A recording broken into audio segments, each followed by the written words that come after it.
ألم تر أن الله سخر لكم ما في الأرض والفلك تجري في البحر بأمره ويمسك السماء أن تقع على الأرض إلا بإذنه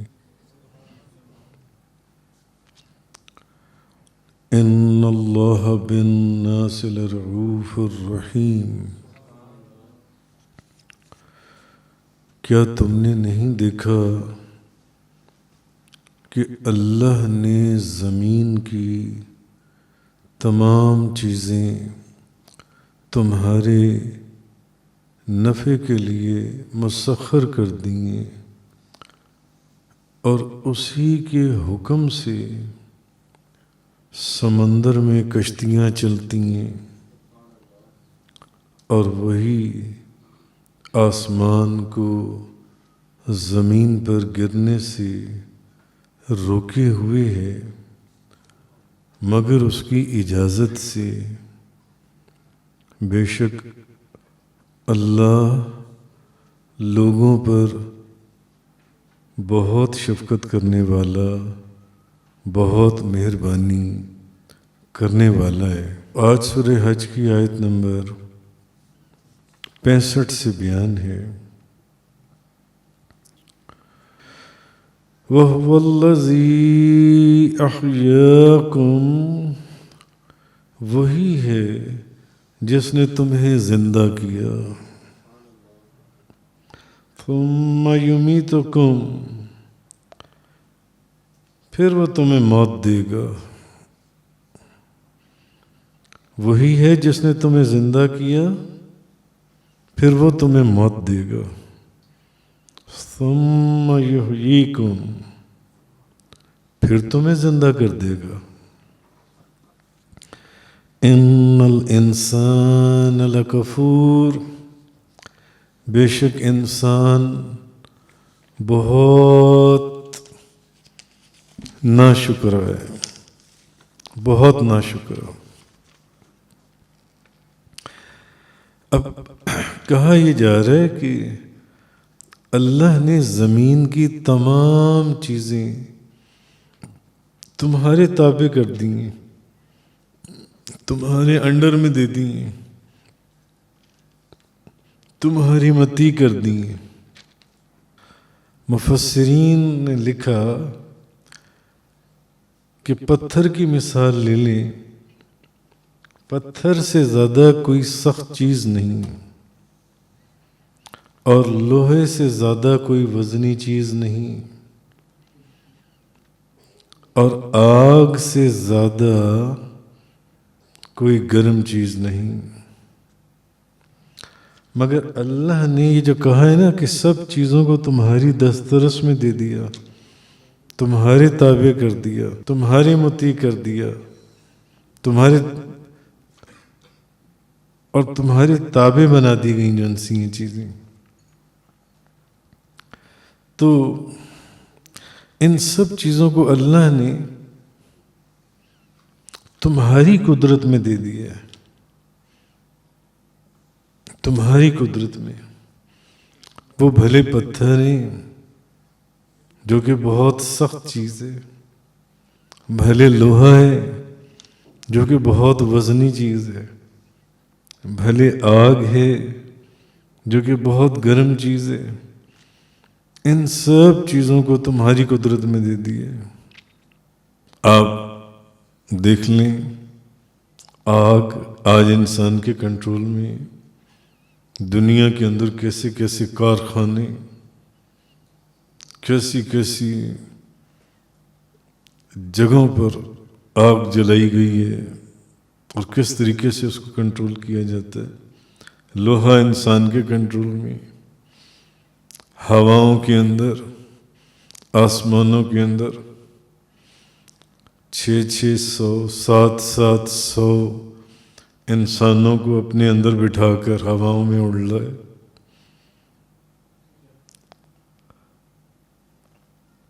لوہے کو دیکھنے، پتھروں کو دیکھنے تمہاری قدرت میں دے دی گئی ہیں۔ تو تم ان کو اپنی قدرت میں کر ہی نہیں سکتے تھے. اچھا، اسی طرح جیسے کہ 2-3 دن کے پہلے کے درس میں بھی یہ بات گزری تھی،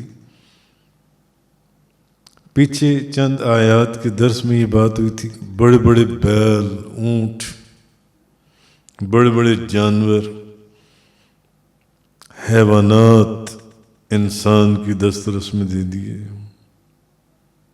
جی، آپ ان کو کھاتے بھی ہیں اور آپ ان پر سواری بھی کرتی ہیں. کتنا بڑا اونٹ ہے آپ کے قابو میں، کتنا بڑا بیل ہے، سانڈ ہے آپ کے قابو میں، آپ اس پر سواری بھی کر رہی ہو، آپ کے قابو میں بھی ہے وجن سے. اس کے نکیل ڈالی، رسی پکڑے، ایک چھوٹا سا بچہ اس کو پکڑ کے لیے جا رہا ہے.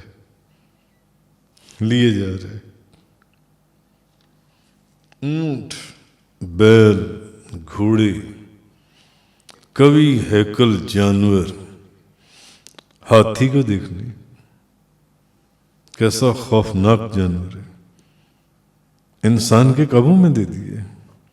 انسان اس سے لکڑیاں اٹھوا رہا ہے، جنگلوں میں کام کروا رہا ہے، کہاں کہاں ان سے کام لیے جا رہے ہیں، کتنے ملکوں کے اندر. تو اتنے اتنے بڑے جانور، کمزور انسان، ان کو رسیاں باندھے لیے جا رہے ہیں. اور پھر دریاؤں اور سمندروں میں چلنے والی کشتیوں کا ذکر کیا اس آیت میں کہ ان کشتیوں کو بھی تمہارے تابع کر دیا گیا. کتنے گہرے سمندر ہیں، ہزاروں ہزاروں میل تک، جن کا پانی کا کوئی کنارہ نہیں ہے. زمین تو اتنی ہے ہی نہیں دنیا میں، زمین سے 3 گنا زیادہ تو سمندر ہے. جس زمین کے اوپر سینکڑوں ممالک موجود ہے، اس سے غالباً 3-4 گنا زیادہ پانی ہے دنیا میں. ان سمندروں کو جن سے تو دریا اور سمندر جون سی ہیں، اور ان میں چلنے والی کشتیاں انسان کے تابع کر دی گئیں. کیسے کیسے بحری جہاز، ایسے ایسے بحری جہاز جن میں ایک ایک شہر آباد ہے، اتنے اتنے بڑے بحری جہاز جو سمندروں کے پانی میں تیر رہے ہیں، انسان کے قابو میں دے دیے. کس نے دی ہیں یہ قابو میں؟ اللہ نے دی ہیں انسان کے قابو میں. یعنی پانی کو بھی تمہارے لیے مسخر کر دیا، لوہے کو بھی مسخر کر دیا، پتھروں کو بھی مسخر کر دیا، آگ کو بھی مسخر کر دیا، ان جانوروں اور حیوانات کو بھی مسخر کر دیا، پانی کو بھی مسخر کر دیا. کشتیاں اور بحری جہاز چل رہے ہیں، ہوائی جہاز اپنی جگہ ہیں، وہ لوہے کے ضمن میں آ گئے، ان کو بھی مسخر کر دیا. اور پھر فرمایا کہ اتنا بڑا آسمان جو کہ بہت وزنی ہے، تمہیں نہیں معلوم یہ آسمان بہت وزنی ہے. اس کو زمین پر گرنے سے صرف اللہ نے روکے ہوئے، صرف اللہ نے روکے ہوئے. اس آیت کے اندر یہ فرمایا گیا، اس کو اللہ نے روکا ہوا ہے کہ یہ زمین پر گر نہ جائے آسمان جن سے. ہاں، ایک دن آنے والا ہے جب اللہ اجازت دے گا تو آسمان ٹکڑے ٹکڑے ہو کر زمین پر گر جائے گا، زمین پر گرے گا اور ٹکڑے ٹکڑے ہو چکا ہوگا جن سے. بہرحال وہ مالک ہے. یہ جن چیزوں کو اتنا بڑا یہ تو اس نے تمہیں تمہارے لیے مسخر کر دی ہیں، تمہیں تمہارے تابع کر دی ہیں یہ چیزیں جن سی ہیں۔ آگے فرمایا وَهُوَ الَّذِي أَحْيَاكُمْ، وہی ہے جس نے تمہیں زندہ کیا، ثُمَّ يُمِيتُكُمْ، وہی ہے پھر وہ تمہیں موت دے گا۔ تم کیا سمجھتے ہو کہ تم ہمیشہ زندہ رہو گے؟ ان قریب مر جاؤ گے، ان قریب موت کا وقت آ رہا ہے، کوئی دور نہیں ہے۔ کسی کے 5 سال بعد، کسی کے 10 سال بعد، کسی کے 20 سال کے بعد، کسی کے 2 سال کے بعد، کسی کے 6 مہینے کے بعد موت کا وقت آ رہا ہے، ان قریب۔ جس نے تمہیں زندہ کیا پھر وہ تمہیں موت دے گا، اور جب تمہیں موت دے گا تو ایسا نہیں ہے کہ اب تم زندہ نہیں ہوگی، اس کے بعد وہ پھر دوبارہ تمہیں زندہ کرے گا۔ وہ ہر چیز پر قدرت رکھتا ہے، ہر چیز پر۔ ابھی تو اس نے تمہیں آخرت کے لیے، آخرت کے میدان کے لیے، امتحان کے لیے، وہاں کے لیے تمہیں زندہ کرنا ہے، پھر تمہیں زندہ کرے گا۔ بے شک انسان بہت ناشکر ہے۔ جس نے تمہارے نفع کے لیے زمین کی تمام چیزیں تمہارے لیے مسخر کر دیں اور تم پر انعام کیا کہ اسی کا تم پر یہ انعام ہے کہ یہ جو پانی تم دیکھ رہے ہو، جیسے سمندروں کی مثال دی میں نے، دریاؤں کی مثال دی، پانی کی ایک بوند سے، ایک قطرے سے تو اس نے تمہیں پیدا کیے۔ پانی کے ایک قطرے سے اس نے تمہیں پیدا کیے، تمہیں۔ اور پھر وہ تمہیں موت دے گا، اور پھر وہ تمہیں دوبارہ زندگی دے گا۔ یہی تو کافر اور منافق کہتے تھے نبی پاک صلی اللہ علیہ وسلم کو۔ منافق اس کا پروپیگنڈا کرتے تھے کہ دیکھو یہ کیا کرتی ہیں، اور اپنے ساتھ لوگوں کو شامل کرتے تھے۔ اب وہ بھی نبی پاک صلی اللہ علیہ وسلم کے خلاف اس مشن میں ان کا ساتھ دیتے تھے کہ دیکھو یہ کیسی باتیں کرتی ہیں کہ مرنے کے بعد دوبارہ زندہ ہو جائیں گے۔ چلو پیدا کیا، پیدا ہونے کے بعد مر تو جانے ہی ہیں، مگر اب مرنے کے بعد دوبارہ زندہ کیسے ہو جائیں گے؟ تو ہاتھوں میں پرانی ہڈیاں پکڑ کر حضور کے سامنے مذاق اڑاتے تھے کہ یہ دیکھو کیا یہ ہڈیاں دوبارہ زندہ ہو جائیں گی۔ اور اس کے اوپر پہلے میرے کئی درس قرآن گزر چکے اس موضوع کے اوپر، جس میں اللہ تبارک و تعالیٰ نے ان کو یہ جواب دیا کہ جب تم تھے ہی نہیں، عدم سے تمہیں وجود میں لا سکتا ہے، تو اب تو تم پیدا ہو کے مر چکے، اب تمہیں زندہ کرنا کون سا مشکل ہے؟ جب تم تھے ہی نہیں، جب وہ تمہیں اس وقت پیدا کر سکتا ہے، جب تمہاری کوئی شکل صورت کوئی مثل ہی نہیں تھی، اب تو پیدا ہو کے مرنے کے بعد تم آپس میں یہ جو پروپیگنڈا کر رہے ہو نبی پاک صلی اللہ علیہ وسلم کے متعلق، میرے محبوب کے متعلق، اور منافقوں کے ساتھ دوسرے منافق آپس میں ملتے چلے جا رہے ہیں اس مشن کے اندر، اب تمہیں زندہ کرنا کون سا مشکل کام ہے؟ تو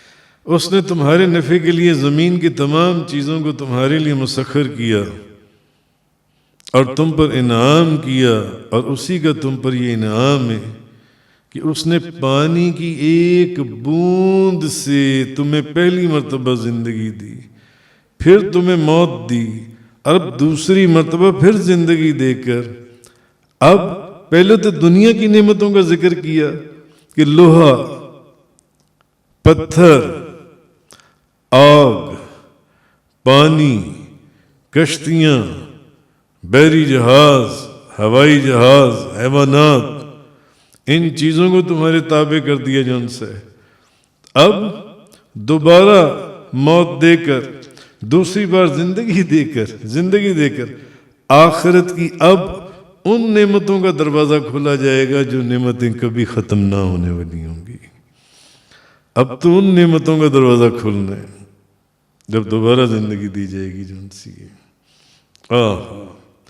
تو اللہ نے تم پر اتنی نعمتیں عطا فرمائی، ذرا تم سوچو تو صحیح کہ تم اللہ کا کتنا شکر ادا کرتے ہو۔ اس لیے اخیر پر فرمایا کہ بے شک انسان جو ہے یہ بہت ناشکر ہے۔ ان الانسان، بے شک انسان، ان الانسان لکفور، بے شک انسان بہت ناشکر ہے۔ سوچو تو صحیح، میری نعمتوں کا اندازہ تو کرو، تمہیں نظر ہی نہیں آتا۔ تم دیکھو کیسے کیسے بیل، اونٹ، گائے، کیسے کیسے بظاہر خوفناک بڑے بڑے جانور تمہارے ہاتھوں میں دے دیں گے، اور تم ان کو کھاتے ہو، ان پر سواریاں کرتے ہو، ان کے جسموں سے فائدہ اٹھاتے ہو، مگر تمہیں سمجھ ہی نہیں آ رہی۔ تم سمجھ رہی ہو بس یہ بھی چل رہا ہے سارا نظام۔ نہیں، اگر میں اپنی قدرت سے، جیسے پیچھے چند روز پہلے کے درس قرآن میں بات گزری تھی، میں اپنی قدرت سے ان کو تمہاری قدرت میں نہ دیتا، تم تو ان کے قریب کھڑے نہیں ہو سکتے تھے، ان کے قریب کھڑے بھی نہیں ہو سکتے تھے تم۔ تو بے شک انسان بہت ناشکر ہے۔ اسی لیے اللہ تبارک و تعالیٰ نے قرآن مجید میں ایک اور جگہ پر فرمایا، میرے بندوں میں شکر ادا کرنے والے بہت کم لوگ ہیں جو شکر ادا کرتے ہیں۔ وآخر دعوانا الحمدللہ رب العالمین۔ تفسیر قرآن کا یہ لیکچر انگلش میں سننے کے لیے براہ کرم ڈسکرپشن میں موجود لنک پر کلک کریں۔